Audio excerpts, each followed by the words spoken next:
Il est 8 heures du matin. Comme à son habitude, Marc se rend en voiture à son bureau, situé dans un immeuble du centre-ville.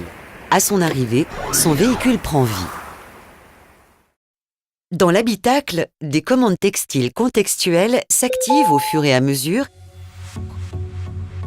Une fois parti, des fonctions d'aide à la conduite et des informations en réalité augmentée sont projetées sur la route.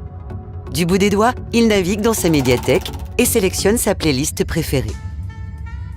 Pendant le trajet, Marc est supporté dans sa conduite par un suivi de son niveau d'attention et de son état de santé.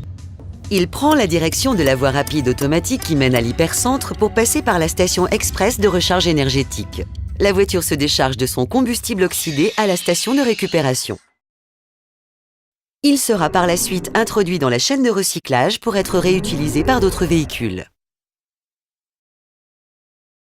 Confortablement installé dans sa voiture, Marc attend la fin du chargement des barres métalliques de combustible solide, puis s'engage sur la voie rapide en pilotage automatique. La carrosserie de son véhicule se transforme pour plus d'aérodynamisme et optimiser sa consommation d'énergie. Peu à peu, le poste de conduite laisse place aux autres activités. Marc en profite alors pour lire ses mails et regarder les actualités du jour.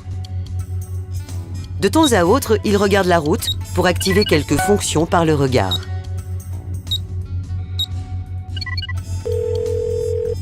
À l'approche de la sortie, il revient au mode manuel d'un coup d'œil et confirme son choix d'un signe de tête. Une fois entré dans l'hypercentre, son véhicule est informé d'une place de stationnement disponible à proximité de son bureau. Marc sort de sa voiture pour la laisser se garer toute seule au parking. Quelques instants après, un message de confirmation l'informe de la localisation de son véhicule. Serein, il marche en direction du bureau.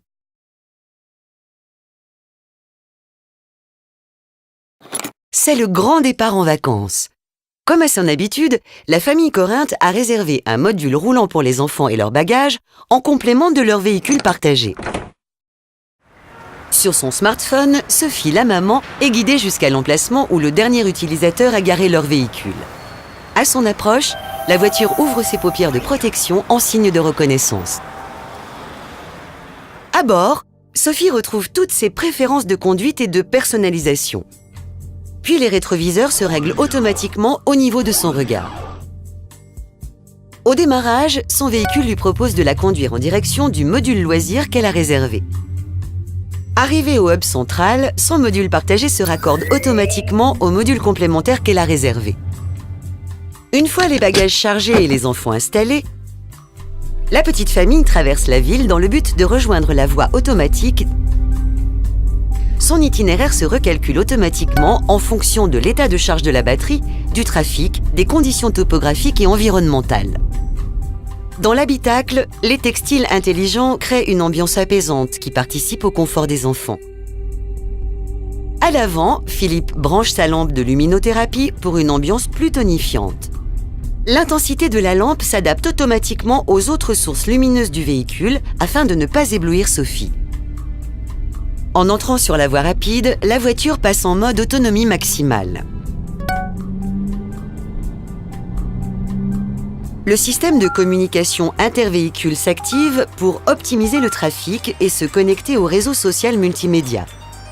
Des applications ludo-éducatives s'affichent sur la tablette tactile de Philippe. Il bascule des vidéos vers les écrans textiles à l'arrière du véhicule.